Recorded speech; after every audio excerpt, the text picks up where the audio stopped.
Hello and welcome to the short Vort on Parsha Shemini from Shlishi to Revii.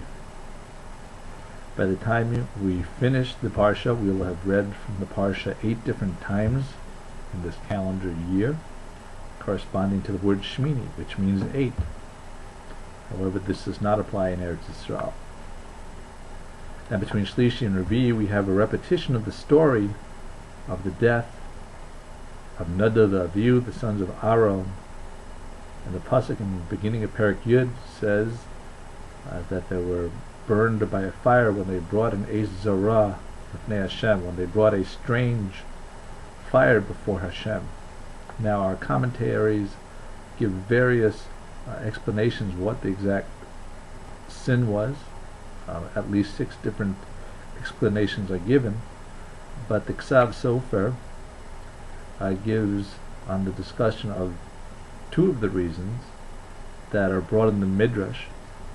One is that they did not marry and have children, Nadav and Avihu, and they remained bachelors until their death, and that they said as they were walking behind their father and uncle, Aaron and Moshe, that when will these old people die and we will take over leadership?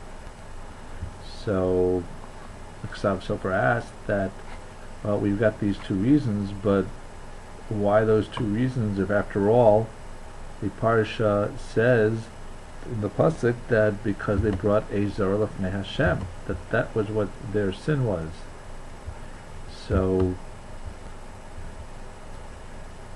from this we see an interesting explanation. We conclude an interesting explanation.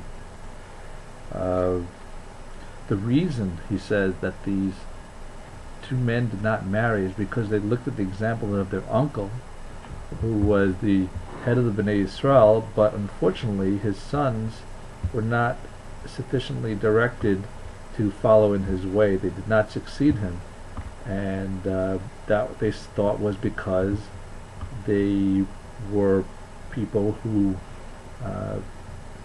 did not always have their father present, because he was very involved with the Tzibur, helping the congregation, helping the Bnei Yisrael, and therefore to an extent he neglected them and they weren't raised fully. And they didn't want people to get the example from Moshe that you don't have to worry about your kids so much. So that was one mistake that the Nadav and Avihu saw. They also saw what their father, who did a great job of raising tzaddikim, including themselves, and but he didn't reach the same high level of Osek Tzibur as their uncle Moshe did. So they wanted to correct these by focusing on being, when they would eventually succeed Moshe Rabbeinu and Aaron, not expecting to do it right away or desiring it right away, but they would follow in the derech, but by not having their kids, they'd be focused on the tzibur, and they'd give a proper example and not an unfavorable example on how to raise children and be a manhig Yisrael.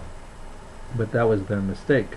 Just like it was a mistake when King Chizkiyahu didn't want to have children because he saw that they would be Rishonim in the end. But he was punished, or threatened to be punished, with death, because it's not his job to fathom the result. His job is to do the mitzvah period of Revii, and it's the same thing by these 2 sons of Aaron, that they were really, their job was to follow the commandments that are given and not make up their own commandments. That essentially the Eis Zorah was the fact that they decided it is better for us to not be Mekayim Puruvu instead of listening to the mitzvah of raising a family. And that's what they were punished for. It's all connected. The reason why their Eis Zorah was not getting married, and that's why they're punished. They didn't get married, and they did because they weren't following what they thought was the wrong footsteps of their father and their uncle. And therefore the pasuk says, though, that it was the Shem Shemayim. They did have this great hiskarvus in Hashem and desired to do well, and that's why it says Vayemusu Lifnei Hashem, that they died before Hashem because he knew it was Lifnei Hashem, that the kavana was L'Shem Shemayim. May our actions be the proper actions and be done with proper kavana. Thank you for listening, and thank you for sharing.